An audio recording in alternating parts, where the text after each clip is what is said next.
ಸಾಲುಮರದ ತಿಮ್ಮಕ್ಕ ನಿಧನರಾದ ಹಿನ್ನೆಲೆ ಸರ್ವಧರ್ಮ ಯುವ ಸೇನೆ ವತಿಯಿಂದ ಶ್ರದ್ಧಾಂಜಲಿ ಹಾಗೂ ಸಸಿ ವಿತರಣಾ ಕಾರ್ಯಕ್ರಮ ಹಮ್ಮಿಕೊಳ್ಳಲಾಗಿತ್ತು.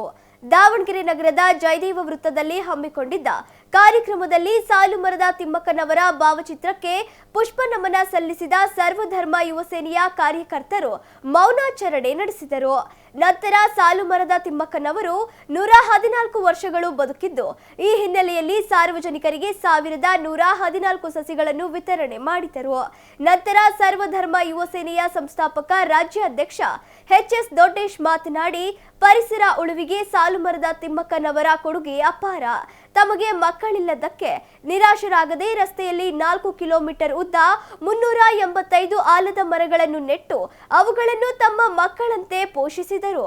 ನಂತರ ರಾಜ್ಯಾದ್ಯಂತ 8,000ಕ್ಕಿಂತಲೂ ಹೆಚ್ಚು ಮರಗಳನ್ನು ಬೆಳೆಸುವ ಮೂಲಕ ಪ್ರತಿಯೊಬ್ಬರಿಗೂ ಆದರ್ಶದಾಯಕವಾಗಿ ಹೇಗೆ ಬದುಕಬಹುದು ಎಂಬುದನ್ನು ಕಲಿಸಿದವರು ಎಂದರು. ಈ ವೇಳೆ ಅರುಣ್ ಕುಮಾರ್, ಅವಿನಾಶ್, ಪ್ರಕಾಶ್, ರೆಹಮಾನ್ ಖಾನ್, ಪರಶುರಾಮ್, ಜೋಗರಾಮ್, ರಾಜು ಸೇರಿದಂತೆ ಮತ್ತಿತರರಿದ್ದರು. ಸುಮಾರು 365ಕ್ಕಿಂತ ಹೆಚ್ಚಾಗಿ ಆಲದ ಮರಗಳು ಸಮಸ್ತ ಕರ್ನಾಟಕದ ಪರವಾಗಿ ಒಂದು ಆತ್ಮ ಶಾಂತಿ ಕೊಡ್ತಾರೆ. ಹಾಗಾಗಿ ನಾವೆಲ್ಲರೂ 2 ನಿಮಿಷ ವಾಹನ ಸವಾರರಿಗೆ ಕಡ್ಡಾಯವಾದ ಸಂಚಾರ ರಸ್ತೆಯಲ್ಲಿ ಅಡ್ಡಾದಿಡ್ಡಿಯಾಗಿ ಚಲನೆ ಮಾಡಬಾರದು. ದ್ವಿಚಕ್ರ ವಾಹನದಲ್ಲಿ ಇಬ್ಬರಿಗೂ ಹೆಚ್ಚಾಗಿ ಮಾಡಬಾರದು.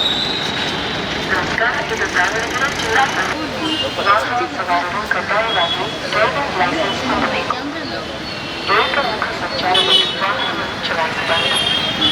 ವಾಹನಗಳನ್ನು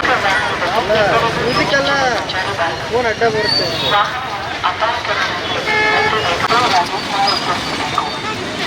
ಅದನ್ನು ಚೇಂಜ್ ಮಾಡಬಾರದು. ನಮಸ್ಕಾರ, ಇದು ದಾವಣಗೆರೆ ಜಿಲ್ಲಾ ಪೊಲೀಸ್ ಪ್ರಕಟಣೆ.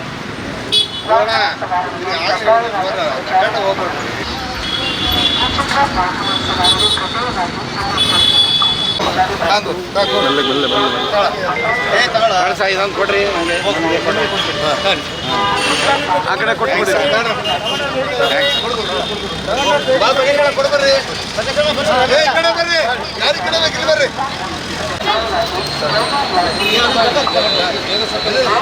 ಇವತ್ತು ನಮ್ಮ ದೇಶಕ್ಕೆ, ನಮ್ಮ ಕರ್ನಾಟಕಕ್ಕೆ ನಿನ್ನೆ ಸಾಲುಮರ ತಿಮ್ಮಕ್ಕನವರು ನಿಮ್ಮನ್ನೆಲ್ಲರನ್ನೂ ಆಗಲೇ ಹೋಗಿದ್ದಾರೆ. ಅವರು ಸುಮಾರು ಅವರಿಗೆ ಒಂದು ಹಾವು ಕಚ್ಚಿದ ಸಂದರ್ಭದಲ್ಲಿ, ಅವರಿಗೆ ಮಕ್ಕಳಾಗಲ್ಲ ಅಂತ ಗೊತ್ತಾದ ಸಂದರ್ಭದಲ್ಲಿ ಆ ಗಿಡ ಮರಗಳೇ ನನ್ನ ಮಕ್ಕಳು ಅಂತೇಳಿ ಅವರ ಪತಿಯವರ ಜೊತೆ ಸೇರಿಕೊಂಡು 365ಕ್ಕಿಂತ ಹೆಚ್ಚು ಆಲದ ಮರಗಳು ಹಾಗೂ ಸುಮಾರು ಒಂದು ವಿಸ್ತೀರ್ಣ 4 ಕಿಲೋಮೀಟರ್ ವಿಸ್ತೀರ್ಣ ಒಂದು 8,000 ಗಿಡ ಮರಗಳನ್ನು ನೆಟ್ಟು ಈ ನಮ್ಮ ನಾಡಿಗೆ ಒಂದು ಒಳ್ಳೆ ಕೀರ್ತಿಯನ್ನು ತಂದಿದ್ದಾರೆ. ಹಾಗೂ ಪದ್ಮಶ್ರೀ ಪ್ರಶಸ್ತಿ ಪುರಸ್ಕೃತರು ಆಗಿದ್ದಾರೆ. ಅವರು 114 ವರ್ಷ ಶತಾಯುಷು ಮುಗಿಸಿ ನಮ್ಮನ್ನೆಲ್ಲ ಅಗಲೋಗಿದ್ದಾರೆ. ತುಂಬ ದುಃಖಕರ ವಿಚಾರ. ಹಾಗಾಗಿ ಅವ್ರು 114 ವರ್ಷ ಅವ್ರೇನು ಸೇವೆ ಸಲ್ಲಿಸಿದ್ರಲ್ಲ, ಅಷ್ಟು ಸೇವೆ ಸಲ್ಲಿಸೋಕೆ ನಮ್ಮ ಕೈಲಿ ಆಗಲ್ಲ. ಒಂದು ಸಣ್ಣ ಹಳದಿ ಸೇವೆ, ಒಂದು 1114 ಸಸಿಗಳನ್ನು ಸಾರ್ವಜನಿಕರಿಗೆ ಅವರ ಜ್ಞಾಪಕಾರ್ಥವಾಗಿ ಉಚಿತವಾಗಿ ವಿತರಣೆ ಮಾಡಿದ್ದೀವಿ. ಸರ್ವಧರ್ಮ ಯುವ ಸೇನೆ ಹಾಗೂ ಅಖಿಲ ಭಾರತ ಹಿಂದೂ ಮಹಾಸಭಾ ಸಭಾ ಹಾಗೂ ಸಮಗ್ರ ಕರ್ನಾಟಕ ರಕ್ಷಣಾ ವೇದಿಕೆಯಿಂದ ಹಾಗೂ ಸಮಸ್ತ ಕರ್ನಾಟಕದ ಜನತೆಯ ಪರವಾಗಿ ಒಂದು ಸಣ್ಣದಾಗಿ ಒಂದು ಹಳದಿ ಸೇವೆ ಮಾಡಿದ್ದೀವಿ. ಆ ಅಮ್ಮಂಗೆ ಸಾಲುಮರ ತಿಮ್ಮಕ್ಕ ಮತ್ತೆ ಹುಟ್ಟಿ ಬಾರಮ್ಮ ಅಂತೇಳಿ ನಾವು ಈ ಸಂದರ್ಭದಲ್ಲಿ ಆಶಿಸುತ್ತಾ ಅವ್ರ ಆತ್ಮಕ್ಕೆ ಶಾಂತಿ ಸಿಗಲಿ ಅಂತೇಳಿ ಎಲ್ಲರ ಮುಖಾಂತರ ಕೇಳ್ಕೊಂತ ಇಷ್ಟಪಡ್ತೀವಿ.